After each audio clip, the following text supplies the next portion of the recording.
नमस्कार। अचुस्मिता किचन रे आपण समस्त को अनेक अनेक स्वागत। आज मु आपण मानक सहित शेयर करी बेसर दिया गोटा बैगण भजा। यह बनवा बहुत सहज आउ खाइबा पई कि बहुत टेस्ट लगी थाए। विशेषकर या जदि आपण पखाला भात सहित खाइबे ना ताहले यार स्वाद बहुत बढ़ी जाई थाए। वीडियोटी को फुल वॉच करिया को अनुरोध रहिला। वीडियोटी भल लगे लाइक शेयर और सब्सक्राइब करिया को भूलिबेनी। चलंतु ताहले स्टार्ट करिबा आजर रेसिपी। प्रथमे आमर ये गोटा बैगण बेसर भजा कौन दरकार मुझे आपको देखी। ये देखूँ ये गोटा बैगण भजा करने मुझे नहीं चार्टा बैगण जोटा कि मीडियम साइज अच्छी अति बड़ ना कि छोट ना। यहाँ कंटा बैगण जोटा कि खायापी भल लगे मीठा थाए। एक आम भल भाव परिष्कार करनवा। ये देखो तो ऊपर पटे एमती थाए ना एगुड़ी को आम भल भाव सब बैगण रू आम बाहर करनवा। ये देखूँ सबू बैगण गोटे बैगण आपन को बाहर करके देखली आम प्लेट रखीदे। यहपरी भाव में सबू बैगण को आम तार परिष्कार करदे।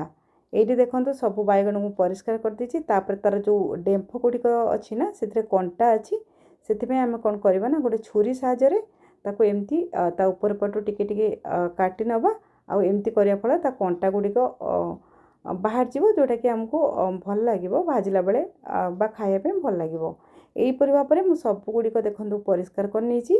तापर एक आम ता पछपटू तार मुंडी थाई आम क्रॉस करके काटी नवा। यहीपरी भाव में देखो मुझे काटुची मात्र ता मुंडीटा आम काटबानी एमती ही भितरटा आम तापर चेक करवा एमर पोक अच्छी कि ना।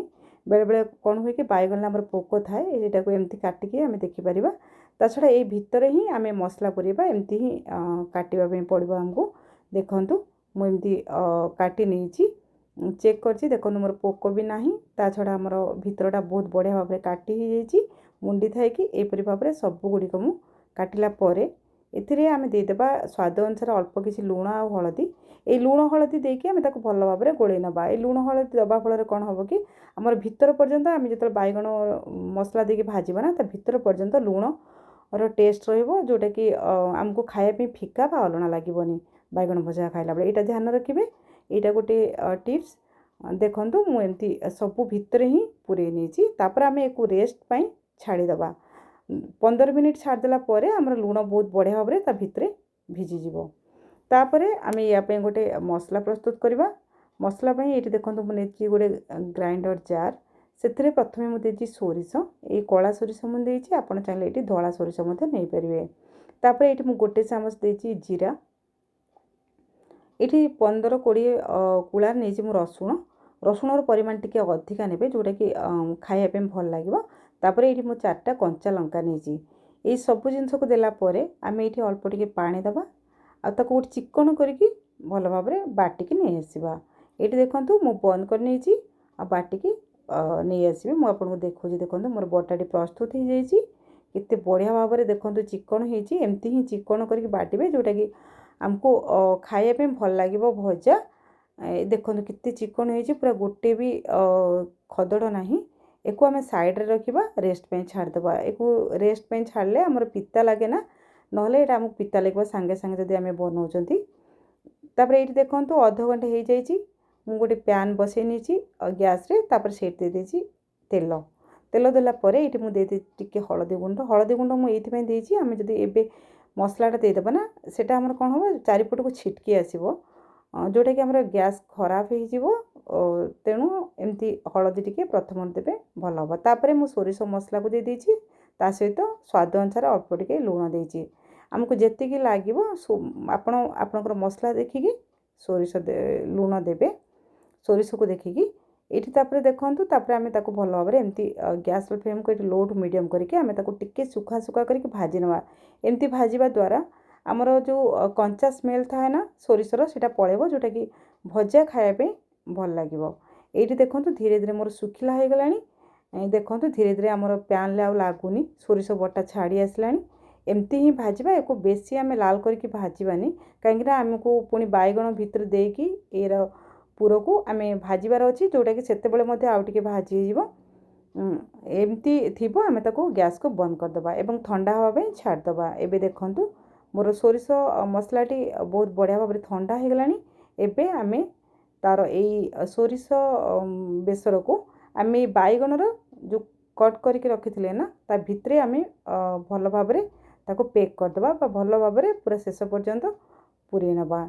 यहाँ हाथ में कले ही सुविधा हुए तेणु हाथ में ही बहुत बढ़िया भाव में पशि पार। आम चामच कि आउ कौन जब पुरुचु ना यहाँ भल भाव में पशि पारनी तेणु चेष्टा करेंगे हाथ में भल भाव में पूरेवाई। ये देखो मुझे हाथ में टाइट करके पूरा शेष पर्यंत सबू पटर मु सोरिष मसला को पूरे दूची। एपरी भाव में आम सबू बैगण रे एबे ए जो पूर को आम पूरे नवा। ये देखु सबू बैगण रे पूरे देसी आपको देखा देखो केते बढ़िया भाव में आमर पूरा फुल हो जाइए। चारिपटर एमती ही पूरेबे जोटा कि भजा खाइबे भल लगे। मुझे देखा देखु गोटे खोलिकी देखो ता भीतर केते बढ़िया भाव में आमर सेट हो जाइए।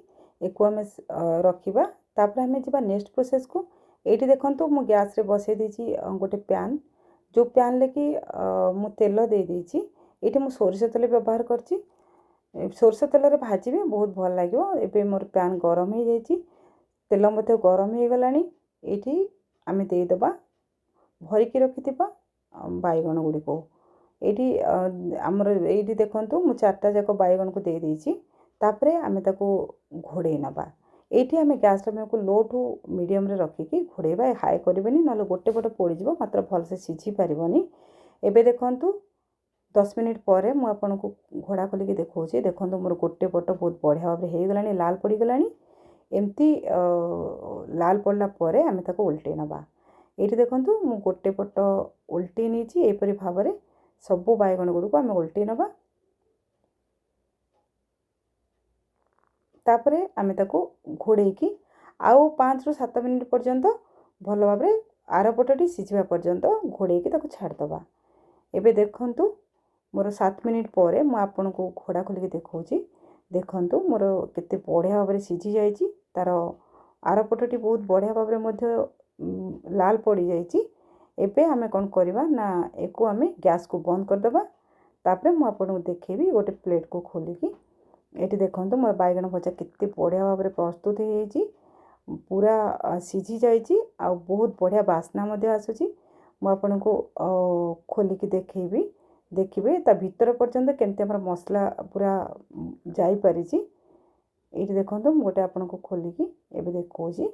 देखंतु तो पूरा लास्ट पर्यंत केते बढ़िया भाव में आप देखिकी जानीपारे केते बढ़िया सीझी। हाथ मारू मारू पूरा से भांगी जाऊँगी। एमती ही आपण मो प्रोसेस रे थरे ए सोरिष मसला दिया गोटा बैगण भजा को करंतु देखिए बहुत बढ़िया लगे। एक पखाल भात सांगरे खातु। एवं आजिर वीडियो आपन को केमती लगिला आपण मतामत मो सहित शेयर करंतु। आज रही पुणी आसबि आउ एक रेसिपी नहीं। जय जगन्नाथ।